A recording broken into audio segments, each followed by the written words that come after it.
தெய்வம் நீ என்று உணர் யூடியூப் சேனல் உங்களை அன்புடன் வரவேற்கிறது.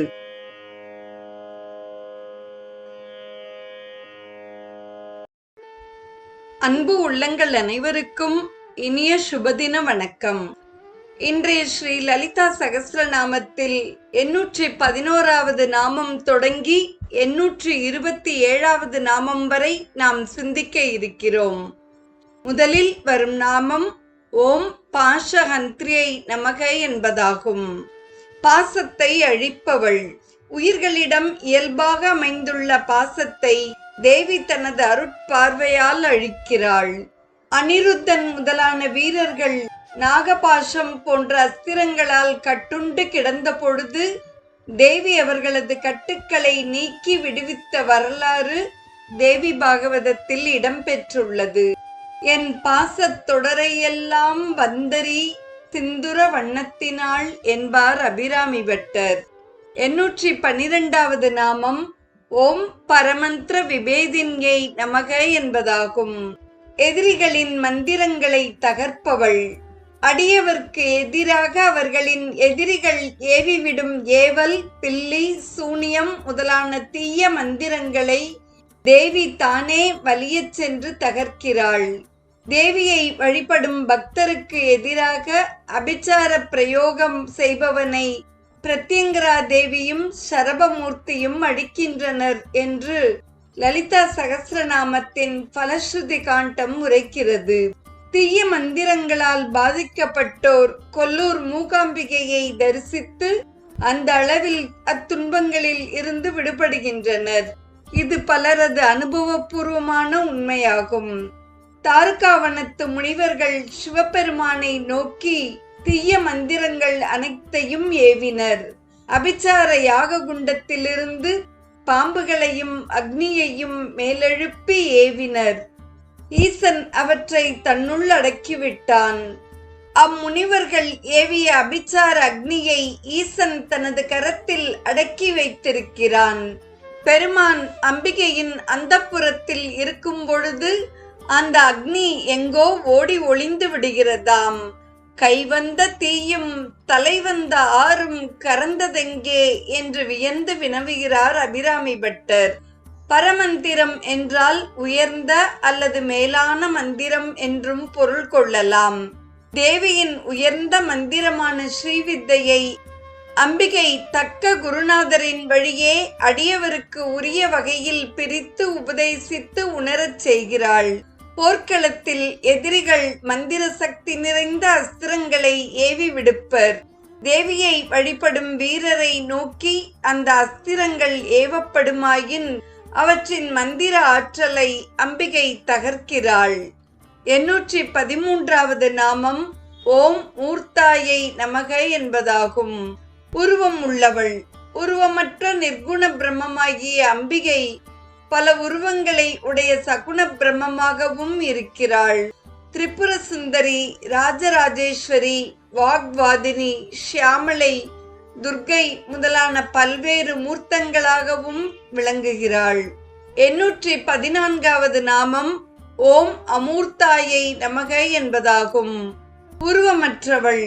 மாயையால் பல்வேறு வடிவங்களை தாங்கி நமக்கு அருள் புரியும் அம்பிகைக்கு உண்மையில் உருவம் இல்லை. ஆன்மீக நெறியில் உயர்நிலை எய்திவிட்ட மகான்கள் உருவமற்ற பரம்பொருளை உணர இயலும். 815வது நாமம் ஓம் அனித்ய திருப்தாயை நமக என்பதாகும். அழியும் பொருட்களால் செய்யும் வழிபாட்டாலும் நிறைவு அடைபவள். உலகில் உள்ள பொருட்கள் அனைத்தும் ஒரு நாள் அழியக்கூடியவையே. எனினும் அவற்றை கொண்டு செய்யும் உபச்சாரங்களால் அம்பிகை மனநிறைவு அடைகிறாள். அனித்தியமான சில நாழிகை பொழுதே இருக்கக்கூடிய மலர்கள், பழங்கள், பால் போன்ற பொருட்களால் தேவி திருப்தி அடைகிறாள். 816வது நாமம் ஓம் முனிமானச ஹன்சிகாயை நமக என்பதாகும். முனிவர்களின் மனமென்னும் தூய நீரோடையில் வாழும் அன்னப்பேடு. இமயத்தில் உள்ள மானசரோவரில் தூய நீர் நிரம்பி இருக்கும்.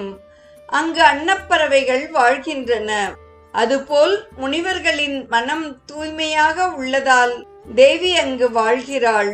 தூய மனமே அம்பிகை வாழுமிடம் என்பது கருத்து. 817வது நாமம் ஓம் சத்யவரதாயை நமக என்பதாகும்.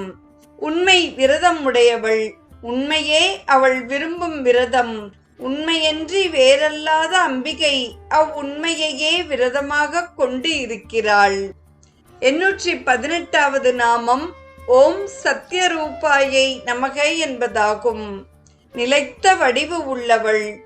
எங்குமாய் யாவுமாய் எப்போதுமாய் இருக்கும் தேவியே நிலைத்த வடிவமுடையவள். 819வது நாமம் ஓம் சர்வ அந்தர்யாமின்யை நமக என்பதாகும். அனைத்தினுள்ளும் இருப்பவள்.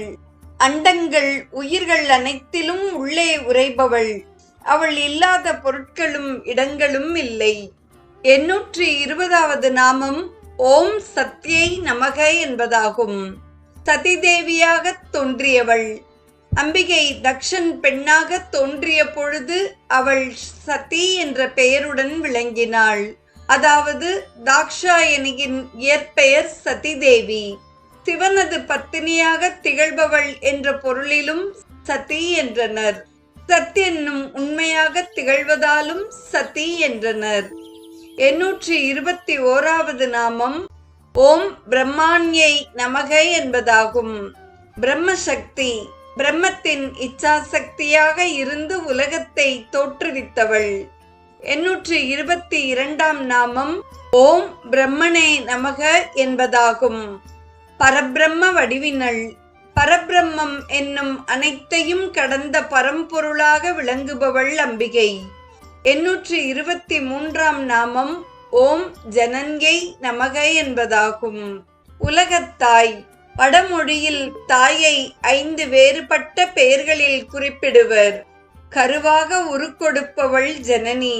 கருவை வயிற்றில் தாங்குபவள் மாதா. தக்க தருணத்தில் குழந்தையை வெளிப்படுத்துபவள் பிரசவித்ரி. குழந்தையை பேணி வளர்ப்பவள் தாத்ரி. ஆபத்து காலத்தில் காப்பவள் அம்பா.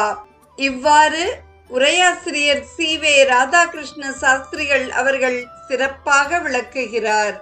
824ஆம் நாமம் ஓம் பகுரூபாயை நமக என்பதாகும். பற்பல வடிவம் உடையவள். ஒரே தாய் என்றாலும் யோகினிகளாகவும் வாக்தேவிகளாகவும் அஷ்டலட்சுமிகளாகவும் தசமகா வித்தைகளாகவும் பல்வேறு வடிவங்களை உடையவள் அம்பிகை. பல உருவே என்று அழைக்கிறார் அபிராமி பட்டர். 825ஆம் நாமம் ஓம் புதார்ச்சிதாயை நமக என்பதாகும்.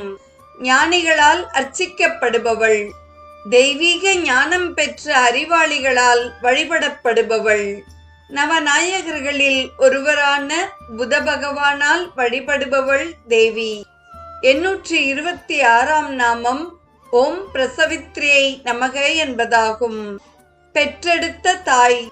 அனைத்தையும் தன்னுள் தாங்கி அவை வளர்ச்சியடைந்த நிலையில் அவற்றை வெளிப்படுத்தியவள்.